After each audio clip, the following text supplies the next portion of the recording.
లూకా సువార్త 22వ అధ్యాయము. పస్కా అనబడిన పులియని రొట్టెల పండుగ సమీపించెను. ప్రధాన యాజకులను శాస్త్రులను ప్రజలకు భయపడిరి గనుక ఆయనను ఏలాగు చంపింతుమని ఉపాయము వెదకుచుండిరి. అంతటా 12 మంది శిష్యుల సంఖ్యలో చేరిన ఇస్కరియోతు అనబడిన యూదాలో సాతాను ప్రవేశించెను గనుక వాడు వెళ్ళి ఆయనను వారికేలాగు అప్పగింపవచ్చునో దానిని గూర్చి ప్రధాన యాజకులతోనూ అధిపతులతోనూ మాటలాడెను. అందుకు వారు సంతోషించి వానికి ద్రవ్యమియ్య సమ్మతించిరి. వాడు అందుకు ఒప్పుకొని జనసమూహము లేనప్పుడు ఆయనను వారికి అప్పగించుటకు తగిన సమయము వెదకుచుండెను. పస్కా పశువును వధింపవలసిన పులియని రొట్టెల దినము రాగా యేసు పేతురును యోహానును చూచి, మీరు వెళ్ళి మనము భుజించుటకై పస్కాను మన కొరకు సిద్ధపరచుడని వారిని పంపెను. వారు మేమెక్కడ సిద్ధపరచగోరుచున్నావని ఆయనను అడుగగా ఆయన, ఇదిగో మీరు పట్టణంలో ప్రవేశించినప్పుడు నీళ్లకుండ మోసుకొని పోవచ్చున్న ఒకడు మీకు ఎదురుగా వచ్చును. అతడు ప్రవేశించు ఇంటిలోనికి అతని వెంట వెళ్ళి, నేను నా శిష్యులతో కూడా పస్కాను భుజించుటకు విడిది గది ఎక్కడనని బోధకుడు నిన్ను అడుగుచున్నాడని ఇంటి యజమానునితో చెప్పుడి. అతడు సామగ్రి గల యొక్క గొప్ప మేడగది మీకు చూపించును. అక్కడ సిద్ధపరచుడని వారితో చెప్పెను. వారు వెళ్ళి ఆయన తమతో చెప్పినట్టు కనుగొని పస్కాను సిద్ధపరచిరి. ఆ గడియ వచ్చినప్పుడు ఆయనయు ఆయనతో కూడా అపోస్తలులను పంక్తిని కూర్చుండిరి.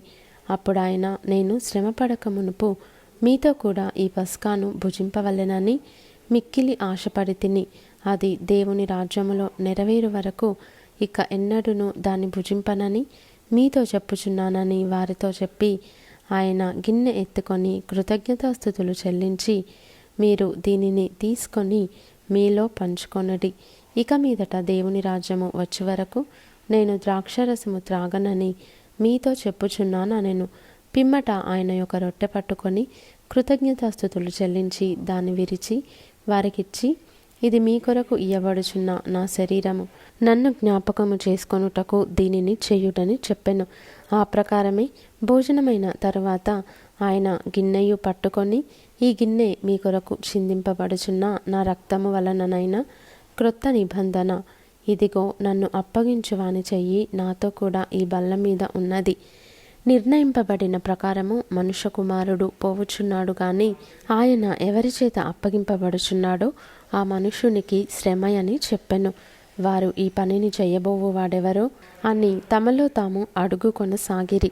తమలో ఎవడు గొప్పవాడుగా ఎంచబడునో అను వివాదము వారిలో పుట్టగా ఆయన వారితో ఇట్లనెను, అన్యజనములలో రాజులు వారి మీద ప్రభుత్వము చేయుదురు, వారి మీద అధికారము చేయువారు ఉపకారులనబడుదురు. మీరైతే అలాగూ ఉండరాదు. మీలో గొప్పవాడు చిన్నవాని వలెను, అధిపతి పరిచారకుని వలెను ఉండవలెను. గొప్పవాడెవడు? భోజన పంక్తిని కూర్చుండువాడా, పరిచర్య చేయువాడా? పంక్తిని కూర్చుండువాడే గదా. అయినను నేను మీ మధ్య పరిచర్య చేయువాని వలె ఉన్నాను. నా శోధనలలో నాతో కూడా నిలిచి ఉన్నవారు మీరే గనుక నా తండ్రి నాకు రాజ్యమును నియమించినట్టుగా నా రాజ్యములో నా బల్ల యొద్ద అన్నపానములు పుచ్చుకొని సింహాసనముల మీద కూర్చుండి ఇశ్రాయేలు 12 గోత్రముల వారికి మీరు తీర్పు తీర్చుటకై నేనును మీకు రాజ్యమును నియమించుచున్నాను. సీమోను, సీమోను, ఇదిగో సాతాను మిమ్మును పట్టి గోధుమల వలె జల్లించుటకు మిమ్మును కోరుకొనెను గాని నీ నమ్మిక తప్పిపోకుండునట్లు నేను నీ కొరకు వేడుకొంటిని. నీ మనసు తిరిగిన తరువాత నీ సహోదరులను స్థిరపరచుమని చెప్పెను. అయితే అతడు, ప్రభువా, నీతో కూడా చెరలోనికిని మరణమునకును వెళ్ళుటకు సిద్ధముగా ఉన్నానని ఆయనతో అనగా, ఆయన, పేతురు, నీవు నన్నెరుగనని ముమ్మారు చెప్పు వరకు నేడు కోడి కూయదని నీతో చెప్పుచున్నానెను.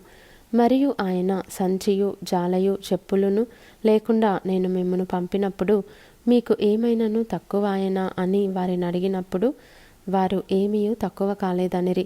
అందుకాయన, ఇప్పుడైతే సంచి గలవాడు సంచియు జాలయు తీసుకొని పోవలెను, కత్తి లేనివాడు తన బట్ట నమ్మి కత్తి కొనుక్కొనవలెను. ఆయన అక్రమకారులలో ఒకడుగా ఎంచబడెను అని వ్రాయబడిన మాట నాయందు నెరవేరవలసి ఉన్నది. ఏలయనగా నన్ను గూర్చిన సంగతి సమాప్తమవుచున్నదని మీతో చెప్పుచున్నానెను. వారు, ప్రభువా, ఇదిగో ఇక్కడ 2 కత్తులున్నవనగా చాలునని ఆయన వారితో చెప్పెను. తరువాత ఆయన బయలుదేరి తన వాడుక చొప్పున ఒలీవల కొండకు వెళ్ళగా శిష్యులను ఆయన వెంట వెళ్ళిరి. ఆ చోటు చేరి ఆయన వారితో, మీరు శోధనలో ప్రవేశించకుండునట్లు ప్రార్థన చేయుడని చెప్పి వారి యొద్ద నుండి రాతివేత దూరము వెళ్ళి మోకాల్లోని, తండ్రి, ఈ గిన్నె నా యొద్ద నుండి తొలగించుటకు నీ చిత్తమైతే తొలగించుము, అయినను నా ఇష్టము కాదు, నీ చిత్తమే సిద్ధించునుగాక అని ప్రార్థించెను. అప్పుడు పరలోకము నుండి ఒక దూత ఆయనకు కనబడి ఆయనను బలపరచెను. ఆయన వేదన పడి మరింత ఆతురముగా ప్రార్థన చేయగా ఆయన చెమట నేలపడుచున్న గొప్ప రక్తబిందువుల వలె ఆయను. ఆయన ప్రార్థన చాలించి లేచి తన శిష్యుల యొద్దకు వచ్చి, వారు దుఃఖము చేత నిద్రించుట చూచి, మీరెందుకు నిద్రించుచున్నారు? శోధనలో ప్రవేశించకుండునట్లు లేచి ప్రార్థన చేయుడని వారితో చెప్పెను. ఆయన ఇంకనూ మాటలాడుచుండగా ఇదిగో జనులు గుంపుగా వచ్చిరి. 12 మందిలో యూదా అనబడినవాడు వారికంటే ముందుగా నడిచి యేసును ముద్దు పెట్టుకొనుటకు ఆయన యొద్దకు రాగా, యేసు, యూదా, నీవు ముద్దు పెట్టుకొని మనుష్యకుమారుని అప్పగించుచున్నావా అని వానితో అనగా, ఆయన చుట్టూ ఉన్నవారు జరగబోవు దానిని చూచి, ప్రభువా, కత్తితో నరుకుదుమా అని ఆయనను అడిగిరి. అంతలో వారిలో ఒకడు ప్రధాన యాజకుని దాసుని కొట్టి వాని కుడి చెవి తెగ నరికెను. అయితే యేసు ఈ మట్టుకు తాళుడని చెప్పి వాని చెవి ముట్టి బాగు చేసెను. యేసు తన్ను పట్టుకొన వచ్చిన ప్రధాన యాజకులతోనూ దేవాలయపు అధిపతులతోనూ పెద్దలతోనూ, మీరు బందిపోటు దొంగ మీదికి వచ్చినట్టు కత్తులతోనూ గుదియలతోనూ బయలుదేరి వచ్చితిరా? నేను అనుదినము మీ చెంత దేవాలయంలో ఉన్నప్పుడు మీరు నన్ను పట్టుకొనలేదు. అయితే ఇది మీ గడియయు అంధకార సంబంధమైన అధికారమును అనెను. వారాయనను పట్టి ఈడ్చుకొని పోయి ప్రధాన యాజకుని ఇంటిలోనికి తీసుకొని పోయిరి. పేతురు దూరముగా వారి వెనుక వచ్చుచుండెను. అంతట కొందరు నడుముంగిట మంట వేసి చుట్టూ కూర్చుండినప్పుడు పేతురును వారి మధ్యను కూర్చుండెను. అప్పుడొక చిన్నది ఆ మంట వెలుతురులో అతడు కూర్చుండుట చూచి అతని తేరి చూచి, వీడును అతనితో కూడా ఉండెనని చెప్పెను.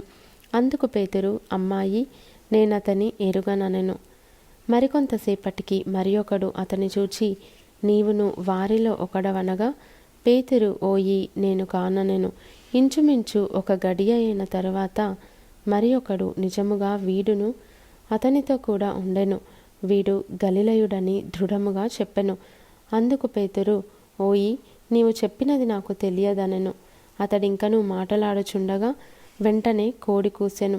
అప్పుడు ప్రభువు తిరిగి పేతురు వైపు చూచెను గనుక పేతురు, నేడు కోడి కూయక మునుపు నీవు ముమ్మారు నన్ను ఎరుగనందువని ప్రభువు తనతో చెప్పిన మాట జ్ఞాపకము చేసుకొని వెలుపలికి పోయి సంతాపపడి ఏడ్చెను. యేసును పట్టుకొనిన మనుషులు ఆయనను అపహసించి కొట్టి ఆయన ముఖము కప్పి, నిన్ను కొట్టిన వాడెవడో ప్రవచింపుమని ఆయనను అడిగి ఆయనకు విరోధముగా ఇంకను అనేక దూషణ వచనములాడిరి. ఉదయం కాగానే ప్రజల పెద్దలను ప్రధాన యాజకులను శాస్త్రులను సభ కూడి ఆయనను తమ మహాసభలోనికి తీసుకొని పోయి, నీవు క్రీస్తువైతే మాతో చెప్పుమనిరి. అందుకు ఆయన, నేను మీతో చెప్పిన ఎడల మీరు నమ్మరు, అదియుగాక నేను మిమ్మును అడిగిన ఎడల మీరు నాకు ఉత్తరము చెప్పరు. ఇది మొదలుకొని మనుష్యకుమారుడు మహాత్మ్యము గల దేవుని కుడిపార్శ్వమున ఆసీనుడగునని వారితో చెప్పెను. అందుకు వారందరూ, అట్లయితే నీవు దేవుని కుమారుడవా అని అడుగగా ఆయన, మీరన్నట్టు నేనే ఆయనను అని వారితో చెప్పెను. అందుకు వారు, మనకిక సాక్షులతో పని ఏమి? మనము అతని నోటి మాట వింటిమి గదా అని చెప్పిరి.